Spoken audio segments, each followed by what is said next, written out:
and gentlemen, welcome back to Dork Entertainment.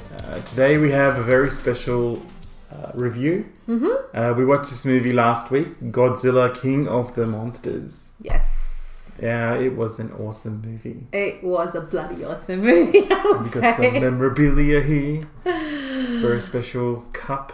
Don't know if you can see the special blue colours there. Godzilla. I think it's over that side, so the Godzilla is over this side, see? Yeah, I don't know if it's coming on the camera, but it's pretty cool. Shiny. Yeah. So Godzilla 2, King of the Monsters.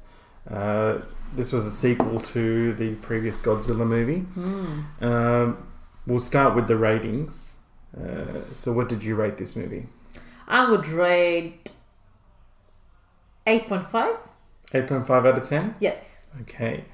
So Akanksha's rating is 8.5 out of 10. I would give this movie a solid 8 out of 10. Okay. So now we're going to move on to... so why did you give it an 8.5? What was your reasons? There were many reasons, actually. So Before we start, though, just remember this review has spoilers. Spoilers! So full spoilers ahead. Yeah. So what was the reasons now you were saying? 8.5 out of 10. Well, 8.5, as you said, it is a sequel to the previous movie. So, yes, I loved how they have kind of built the story in, and also how they have shown, Godzilla. Yep. It was to its extreme. Like, you could not complain that, they didn't show Godzilla enough, because as you all know, that was an issue with part one, actually, because I think because it was new at that time and they were hiding the look of Godzilla as much as they could, and that was a big sort of reveal in the movie where there were certain scenes in part one where you could just see the thigh, or you could just see the neck, when the camera's panning across. So we didn't see enough of him. Yes. There wasn't enough fight scenes, I felt, in part one. No. In this movie, it is all out action. It is all out Godzilla action. To the max. And that's exactly what we were looking for in this movie. Yeah. And also the fact that they just didn't, concentrate on Godzilla only, but the variety of monsters that they have actually shown in the movie, in the story, I think that really took my heart away. Yeah. Because that was just spot on. So there are 17 monsters in this movie, but we only see a few. That was a bit of a gripe I had with the movie. They mentioned there was 17. You see glimpses of about 4 or 5, and you do actually see 4 or 5 towards the end of the movie. But they don't show the whole 17, or maybe I missed it. I'm not really sure. Did you see? No, I don't think so. They showed 17 of the monsters, but I think they wanted to give a number out, so they've given a number out. And there was a shot of Kong as well. There's a little shot of Kong, which I'm not sure if you guys know or not, but the next movie is Kong versus Godzilla. So that is going to be Thank awesome. you for revealing that. That's next year. That's in 2020. So looking forward to that movie. I know, and we are such a Kong fan, so we are looking forward to it. But after seeing Godzilla in this movie, I don't know how Kong is going to be able to beat Godzilla, because some of the stuff that happens to Godzilla.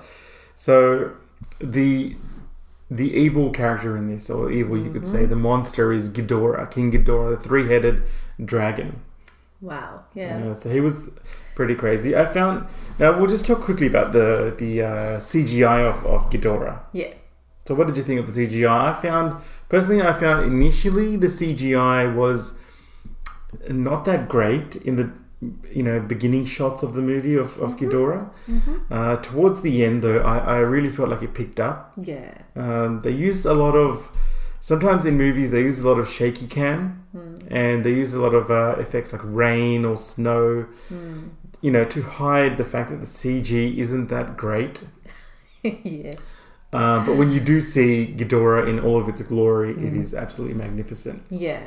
So I think the cinematography was really good. Yes, the CGI at some points was not on point, but also let's talk more about the story, which I feel how they have shown the Godzilla's origin and how he's coming from this part of the underwater world, and how he's the god. and they've shown the history through the pictorial representation, underwater. Yeah. I was quite impressed by that. Yeah. I have to, really, I was feeling that they have really raised that bar. Yeah, so that's one of the reasons why I felt. That's why I gave it an 8 out of 10 actually, because it's not just your run of the mill monster movie. They do go in depth a little bit about the history of Godzilla, where he's been all this time, and it is revealed, in this movie, where he actually goes to rest or where he goes to rejuvenate. So that's quite interesting. I don't want to give away too much. No. This is a spoiler review, but I don't want to give away too much. So, Godzilla, he goes through a lot in this movie, and I am telling you, it's nowhere near what I expected. Like, it was just crazy the way he comes back, and then he just blows everything away. It's just insane. Like, not literally, but it's just the stuff that he does. He becomes like a nuclear reactor, because Godzilla with nuclear power, he's quite radioactive as well. He just goes insane. And interesting notes in this movie. So Godzilla, it shows the history of the monsters on Earth, and it also shows Ghidorah's history, which is a little bit different, and how it's sort of a battle between the two monsters to become alpha. So it's really an alpha battle here, Ghidorah versus Godzilla. Who is going to, lead the monsters. And the ending, I've got to say, the ending is insane. It's absolutely insane. Yeah. The characters, apart from Godzilla, let's talk about the Godzilla. Godzilla person. We have to talk about the human characters as well, unfortunately, because there are human characters. It feels like sometimes they're just like part of this, epic about Godzilla. They're just sort of like on the side, there are human characters in this, and I've got to say the acting was really good. Yes. Vera Farmiga, the female, the mother in this movie, is really good. There's a really big twist with her character. And Bobby Brown. Bobby Brown. Wasn't it Millie Bobby Brown? Millie Brown. Yeah. Bobby Brown. Bobby Brown is a makeup brand. Bobby Brown's a singer. Millie Brown. She's the 11 from Stranger Things. So, her character was quite interesting as well. And it is Millie Bobby Brown. It is Millie Bobby Brown. Okay, you're right. But you just said Bobby Brown, which is a makeup brand. I know. And it's a singer, Bobby Brown. It's a makeup brand. I didn't know that. There's a Bobby Brown makeup brand. Wow, okay. Oh. So she was really good in this movie. Yeah, she was. And the fact that she actually, plays a major role, I would say, towards the end part of the movie. And also they've shown like an emotional aspect of a daughter, and a mother relationship. Again, you have to watch the movie to kind of get a gist of it. But so their characters, that family is the center of what's happening. It's with their story. It sort of connects from the first movie where their family is affected by the events that happened in the first movie. So I'll just say that basically the son, their son in the family actually dies in those events. So it's just the mother, father, and the daughter. Now they do play a central role actually in this movie. So it's quite interesting actually. There are cheesy lines in this movie. It is a monster movie, so they do have some cheesy lines, but the action does not stop. It's there's no time where you think, oh, this is getting a bit boring. But I really enjoyed it. 8 out of 10 for me, definitely. And again, watching it on the big screen, that makes the movie again. So IMAX, of course, with that full sound on, I think it does make a lot of difference. So you guys have to watch it on the big screen. Definitely watch this on the big screen. The sound was amazing as well. It's just so loud. It was. You've got the massive picture and the sound that goes with it. It just adds to the epic experience of this movie. Exactly.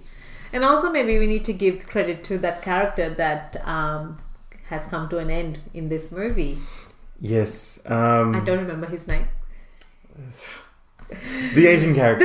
Character. Yes. That's so bad, Akanksha. That is so bad. That is really bad. See, I don't remember his name, but his character again has come to an end in this movie. That's again a spoiler for you. It does bring the character sort of full circle. Yeah. He's been there throughout, in this company.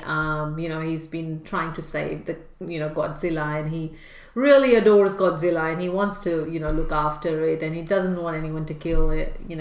How could we not know? It's Ken Watanabe. Okay, yeah, it's bad. How could Dr. Ishiro? Yeah. So he was in part 1 as well. Yes. And his character really comes full circle in this movie. So I don't really know where else they could go with his character. So I think it's a good way to sort of end his character. He finally does get to, put his hand on Godzilla, so to speak. Such an emotional, It was a bit emotional, yeah. It's more emotional, yeah, very emotional. But definitely, I think, we will miss him, the character, because he's like an iconic, person in the whole Godzilla series. So I think that is really going to be missed. Look, my mind is blown. Like, where does Godzilla go from here? Like, I don't know how his powers, or whatever ability he has. Yeah, how can he go further? Like, I don't know how Kong is going to be able to defeat him, but it's going to be an interesting movie. Look, I really enjoyed this movie. 8 out of 10 for me, 100%. Exactly. And I think for me, 8.5, a definite 8.5 with everything that happens in the movie. It's from starting where Godzilla is kind of asleep to when Godzilla becomes the god, and all the monsters are kind of bowing down to him, that at the end, that was a good scene. That was really cool. So I just let you know that. So Godzilla is from the Earth. Yeah. The other monsters are from the Earth. The interesting part is Ghidorah is actually an alien.